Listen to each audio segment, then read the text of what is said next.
Tonight, an inside look at President Trump as details of Bob Woodward's explosive new book are out. And unbelievably, it's even worse than you think. Way worse. That from Woodward, as respected a journalist as this country has. Then hearings have begun for the Supreme Court nominee Brett Kavanaugh, and they started with a bang. Democrats, they wanted to delay them. Republicans said no chance. Protesters kept interrupting. We'll take a look at the politics and also the judge himself and how he may change the court.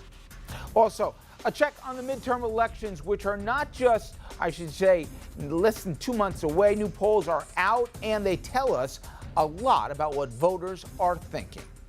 Evening, everybody, and welcome to RFL. I'm Richard French. Thank you for joining us this very busy Tuesday. We're going to start where I didn't think we'd begin tonight, with the Supreme Court hearings. No, Bob Woodward's explosive new book. It's called Fear, Trump in the White House. And you'll understand in a minute why that title is so apropos. Woodward says the name came from hundreds of hours of interviews with firsthand participants and witnesses.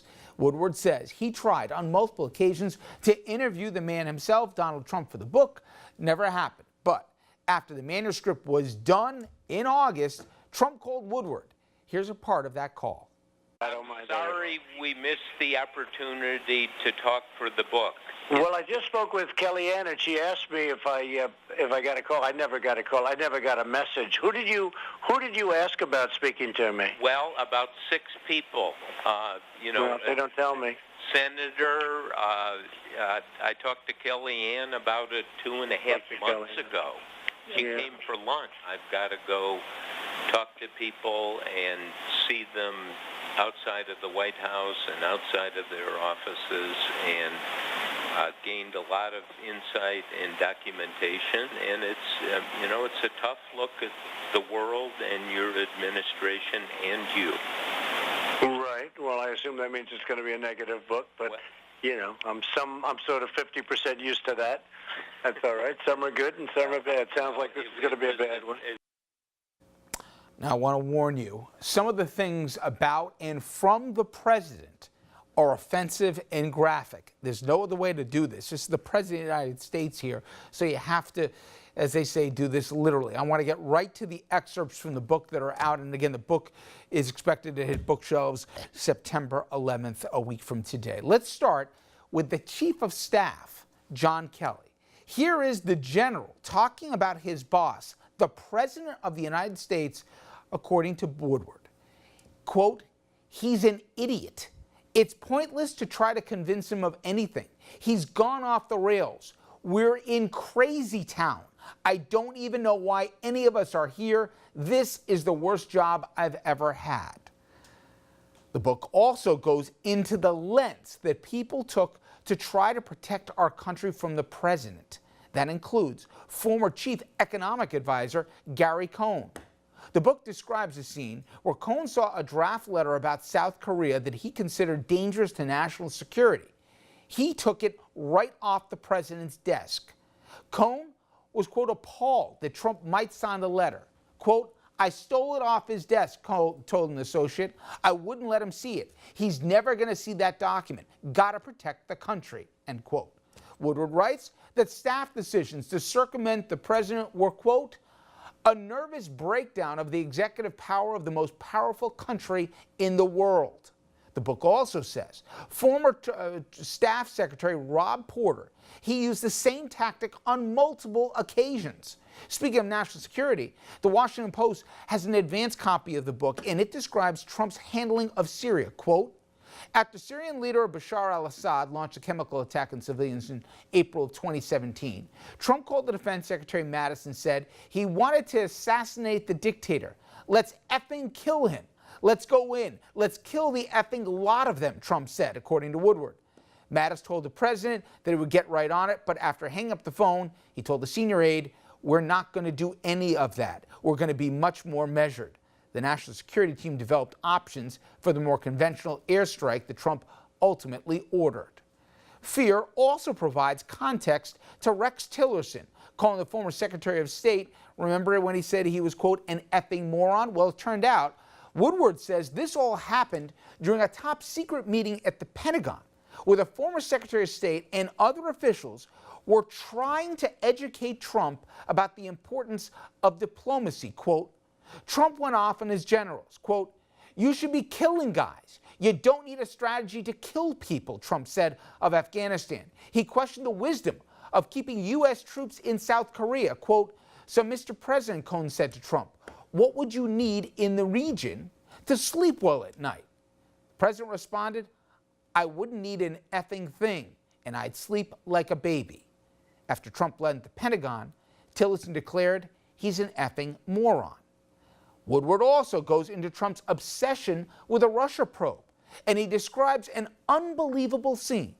CNN also obtained a copy of the book, and here's its description.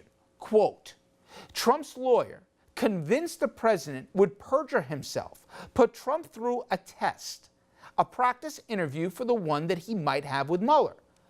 Trump failed, according to John Dowd, but the president still insisted he ought to testify. Woodward writes, Dowd was so petrified he saw the full nightmare of a potential Mueller interview and felt that Trump acted like an aggrieved Shakespearean king. Then, in an even more remarkable move, Dowd and Trump's current personal attorney, Jay Sekulow, they went to Mueller's office and reenacted the mock interview for Bob Mueller and other members of his staff. Their goal? To argue that Trump couldn't possibly testify because he was incapable of telling the truth. Quote, he just made something up. That's his nature, Dowd reportedly said to Mueller. Then there's John McCain. On this program, we spoke a lot about Trump's handling, or frankly, horrific mishandling of Senator McCain's passing. Now, here's the Washington Post's description of Trump talking about the late senator. Quote, now this is when McCain was still with us. Trump lashed out at a vocal critic, Senator McCain. He falsely suggested that the former Navy pilot had been a coward for taking early release from a prisoner of war camp in Vietnam because of his father's military rank and leaving others behind. Mattis swiftly corrected his boss to the well-reported facts of the event that John McCain actually stayed for 5.5 years and refused, as everyone knows, early release. He said, no, Mr. President, I think you've got it reversed. Defense Secretary explained that McCain, who died on August 25th, had in fact turned down early release and was brutally tortured during his years at the Hanoi Hilton. The president then shrugged and said, okay. Now, in the book, Woodward also describes Trump dumping on, well, just about everyone, but Attorney General Jeff Sessions was a favorite whipping boy. This is what the President of the United States said. And this is, I'm sure, going to go over well in the South as we get to midterms. Quote, this guy is mentally retarded. He's this dumb Southerner. Woodward says Trump was using an exaggerated Southern accent when he said it. Book also quotes Trump dumping on his attorney, Rudy Giuliani. Quote, you can't make this up. Again, the president's words. Rudy, you're a baby. This after Rudy Giuliani went on air to defend the president, the only one after one of his numerous gaffes. So he says, Rudy, you're a baby. I've never seen a worse defense of me in my life. They took your diaper off right there. You're like a little baby that needed to be changed. When are you going to be a man? And again, he's now Trump's personal attorney. Minutes ago, the White House released a statement denying, well, just about everything that Bob Woodward said. John Kelly also denied that he called Trump an idiot. Dowd also said some of the accounts in the book untrue. Rudy Giuliani questioned Woodward's credibility and said anyone who dished dirt to the author ought to be fired. Here, again, some more of the audio of Woodward talking to, again, the President of the United States. Take a listen. I spent a lot of time on this, talked to lots of people.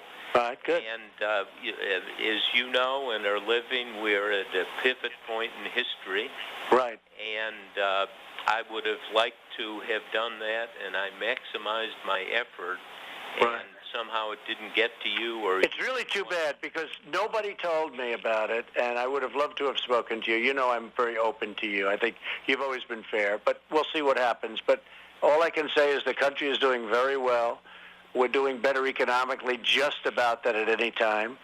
we're doing better on unemployment maybe than ever. I mean, if you look at the unemployment numbers, you've heard me say it, and we're doing better on unemployment than just about ever.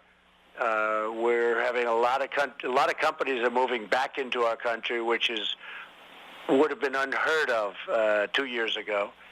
If the other administration or representatives of it had kept going, or if the other group had won, I will tell you that you would have, I think you'd have a GDP of less than zero. I think we would have been going in the wrong direction because regulations are such a big part of what we've done, Bob. Well, I understand that point of view, and as you know, it's also a difficult time where the political system and you and my business is being tested. Yeah. And I take it very seriously. I've done books on 8 presidents going back from Nixon, Obama. Right. And I learned something about reporting, frankly, Mr. President. Good. I'm not so sure the president's going to say good when more and more of this comes out. Now, the book, as I said, will come out a week from today. We're going to be talking about it a lot more. But I just want to leave you with this thought. Although Gary Cohn and others, supposedly, are keeping things from the president, taking documents away so he can't look at it, that, as Woodward reports, is the equivalent of a political coup d'etat. Think about what's being said. The president is being kept in the dark out of fear for national security. Well-intentioned or not, that's not how this is supposed to work. These are unelected people that are now making decisions about national security. And if the president and others thinks that Bob Woodward, who knows Washington better than anyone and knows full well the people are going to do these denials, he apparently has hundreds of hours of audio tape. And he also has electronic reports here, as well as emails and a lot of correspondence back and forth.